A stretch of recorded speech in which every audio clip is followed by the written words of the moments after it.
Hey everybody, Nick here, and today I got a review for you of this very, very interesting little knife right here. This is a slip joint knife by JE Made Knives, right here. This is actually the second version. I know you're thinking, oh, well, Nick, didn't you review one of these already? Well, I did, but this is a second version. But first off, I want to do a full disclosure right here. This guy was sent to me directly by the manufacturer as a freebie, as a review sample, just like he'd sent the first one. I told him, as always, I'm going to talk about the good, the great, the bad, the ugly, but he felt it really important that I see this second version, and I kind of understand why. But nevertheless, I've done my best not to let this influence my opinion, and but we do have to assume this is the very best quality controlled one of these guys ever, and yeah, there you go, full disclosure. Next thing, size comparison here. This is actually a surprisingly large little knife. Here it is against, as always, the Spyderco Delica. So you can see here, yeah, this is kind of big. The overall blade length is a little bit longer than Delica, and actually I'll measure it out here real quick. We can do, there we go. 3.1 inches or so is the overall length on this guy, and so you can see, yeah, it's not tiny.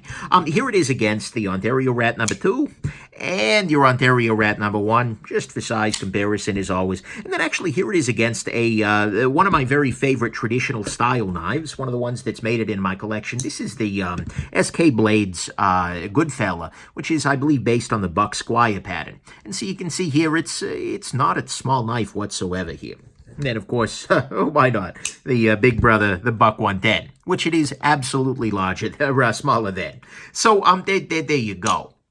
Then, next thing, availability on these guys. This is a little tricky, but I'm seeing them scattered about through a variety of different stores. I think DLT Trading had some. A couple of other folks, Arizona Custom Knives, had some for some reason. But you're going to have to look a little bit harder to find one of these guys around. And then finally, this is version 2 of this particular knife. I reviewed version 1 already, and I'll talk about the differences between 2 and 1 kind of throughout the review here, but it's a very impressive difference here. So, anyways, let's go ahead and talk about the good, the great, the bad, and the ugly of your JE Made slip joint right here.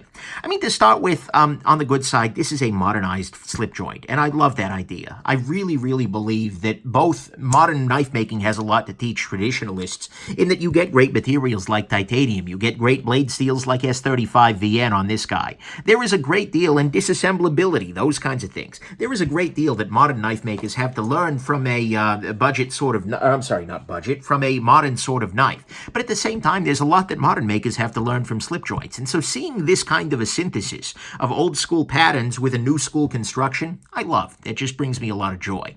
Next thing, the blade on this guy is quite good. It is S35 VN, as I already highlighted to you. It has a beautiful sharpening choy, although it's not quite long enough to avoid a little bit of smile off of this guy right here. So they could probably expand that out a little bit. As you can see here, that's going to recurve over time. It has a very nice finish on the blade here. I mean, seriously, look at that. That's just nice. It's a nice, good old-fashioned clip point style blade.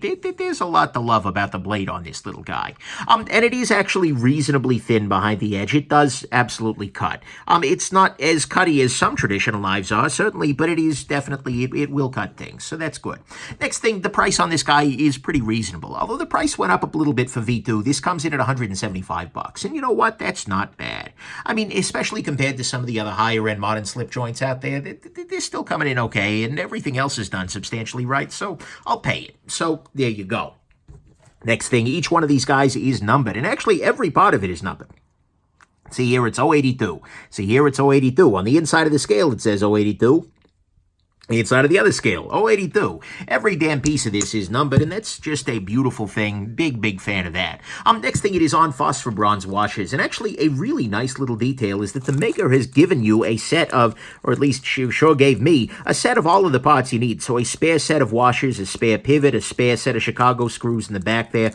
He has given us all of the parts that we need in order to remake this knife, you know, to swap out hardware and whatnot over the grand scheme of things. But, you know, phosphor bronze is going to stay together for a good long time, but this gives it a very, very long durability. This guy is in it for the long run, which is a beautiful thing.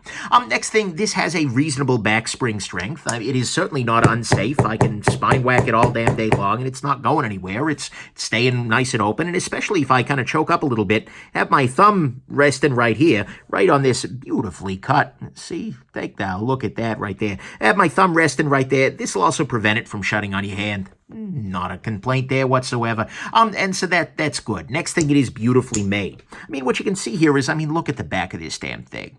Very, very smooth. The fit and finish is quite good. I mean, really, really nicely done overall. The titanium machining is good. The stonewash is good. This is finished gorgeously. I'm really, really impressed with the finishing on this guy, so that's good. And then there were a couple of major additions or changes that were made in V2 that actually improved some things. To start with, they added a blade guard to it. The last version was much more straight. And, you know, honestly, I think this not only adds a little bit more visual intrigue to the knife, but it also makes it harder to slip up onto the blade here, which is a good thing. And frankly, it just makes the knife on the whole a little bit nicer. And, you know, with your finger in this current position here, the flat part of the blade, I think the kick is the term for it if you're a slip joint person, will actually hit the finger before the blade does. And so that's kind of a nice thing. The alignment is really good there. And also, one important thing to note is when it's closed, it covers the spine notch. So there's not the notch. Does this guy have that? Yeah, so there's not this little square sticking up above everything else. That's just smart design. The design on this knife is really smart overall, but that's just another element of it. And then one huge improvement that they made from the last one is that this one pinches open easily. I don't like nail nicks generally because I don't like jamming things under my fingernails. I don't think many people do like jamming things under their fingernails, but nevertheless, but this guy, the tension is done right, and the geometry, whatnot, is done such that this guy very, very easily just, you can grab it and pinch it open with two hands. No freaking problem. And that is a huge improvement from the last one where I found myself needing to carry a tool to open my tool, and that's just not great. And so to me, what's good here is that there were those major improvements. The fact that it pinches open easily now, has the blade guard now. It remains beautifully made. It has reasonable back spring strength. It is running on phosphor bronze washers. It comes with a full set of disassembly tools, tools as well as extra hardware. It is numbered. It is $175, which isn't bad at all. It's a nice blade, and it is a modern slip joint, which is an idea whose time has more than come. On the great side, the disassembly on this is easy freaking peasy. Now, to start with, most slip joints don't disassemble. We look at the good fella here. Yeah, you're not getting that guy apart. It is pinned. Holy crap, pinned. And that's ugly, freaking ugly. You know, look, knives work that way for many years, but we have improved. Life has gotten better. Why have our knives not gotten better? So they have made this a slip joint that disassembles. But last time, disassembling this guy was a circle of hell, because the biggest issue with any slip joint is the fact that there is constant spring tension. There is spring tension when it's closed. There is spring tension when it's open. And so in order to try and get this guy back together, you're having to, like, push on the spring or something. The thing is, though, JE Made came up with a really great idea, which is to include this little tool. And as you see in my disassembly video, when you're trying to get this guy closed up, basically what you do is you insert one of the screws here, and then what you can do is you can slide this tool right into this hole here, into the lanyard hole, which has actually become useful, which is the best thing a lanyard hole can be. But then that actually, because you can see this has a little bit of a fluting to, not fluting, it expands out, it's conical, so you can jam that guy in there, and that will tension the spring. And then at that point, you can very easily drop this other Chicago screw in there, no freaking problem, with the blade on there, and then suddenly the knife is able to be assembled very, very readily. It's easily assemblable. And that is astounding. It was so brilliant when I saw how he did that. It's like, wow. And that is a big innovation. Now, I know some people, well, Nick, you hypocrite, it requires a tool for disassembly. Well, yeah, sure, but the thing is, nobody has done a slip joint that disassembles well yet. I mean, okay, there are some that suck more and less, but often that's a question of spring strength. This is the first time I've seen somebody do something like this, and the fact that it requires a tool just means that something you couldn't do before, now suddenly you're able to do with a tool. Maybe if it could be toolless, that'd be better, but I love this. I really, really like that he's taken the time to think not only in terms of disassembly with providing extra parts, but thinking about a way to make it just painless, because it really is painless. I really enjoyed disassembling this, and that's not something I'd ever thought I'd say of a Slippy. So this, maybe it's uniquely my own bias here. Maybe my own love for disassembling Slippies is what's shining through here. But that is a brilliant idea. He absolutely freaking nailed it. And this is an idea whose time has come. And by the way, the tool also contains all the Torx bits required to do the disassembly. So this is actually all you need, although rotating, whatever. Either way, it's a beautiful thing. So that's what's great, is that he's made disassembly go from something that was awful, something that's pretty straightforward now. And that's brilliant. Up on the bad side, to start with, Slippy's aren't for everybody. I mean, seriously, it is a non-locking knife. All you need to do is pinch and it will shut. Which means that if you're, stabbing into a bag or something in order to get, open up and spill out the sand or something, this guy, if you try and go this direction, can't start to shut. So, keep that in mind. You may want a locking knife, and hey, JE Made, maybe a good old-fashioned backlock traditional? Could be nice, just saying. Anyways, I digress, but Slippy's aren't for everybody, keep that in mind. Next thing, this is actually a larger knife than I kind of expected. Very often, Slippy's tend to be relatively small, but this one is pretty big. Not a big deal, but it's something to keep in mind. Pretty big by my standards, certainly. It is a little bit on the heavy side. If we weigh this guy up here, this guy is coming in at about 2.89 ounces for about 3.1 inches of blade. Now, mind you, this is under an ounce an inch. It's not super heavy, but it's very, very dense. And more importantly, more so than the weight itself bothering me, the balance is a little weird, because the balance on this guy is someplace back here, rather than someplace a little closer to the edge there. So what I'd actually love to see is a little bit of lightening done on the inside of the scales here, both to knock the overall weight down, as well as to get the balance exactly where I want it, more towards the front there. Is it a huge deal? No, but it's certainly something that maybe you could work on in the future. Next thing, this particular pattern is a little bit slippery just because, although you've got this little area here which provides considerable texture, and you've got the blade guard which makes that a little bit easier so you're not sliding up onto it. The raw titanium in the back here, a little slippy, but not a huge deal. It's a slippy. Okay. Anyways, there you go. Next thing, this is using a hole for the nail nick instead of a regular thing. That makes it ambidextrous, but it also makes it crud-colextrous. That's not something I'm super in love with, but hey, it's big enough that you can probably wash it out of there or something like that.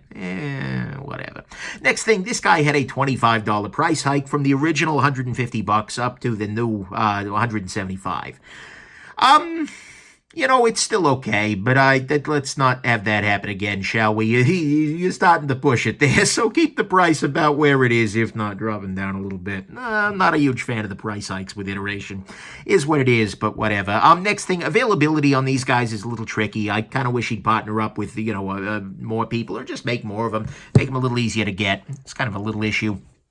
And finally, I'd like to see it ground a little bit more aggressively. One of the nice things about a traditional knife is that they tend to be super, super thin behind the edge. They grind them to a very, very acute slicey edge. And mind you, this cuts absolutely 100%. It deals with envelopes and paper with aplomb, and it's better than a lot of modern knives, certainly. But I'd really like to see that pushed a little bit. I mean, a traditional knife should cut like a laser, and I feel like he could definitely improve that a little tiny bit on this guy. I'd like to see better.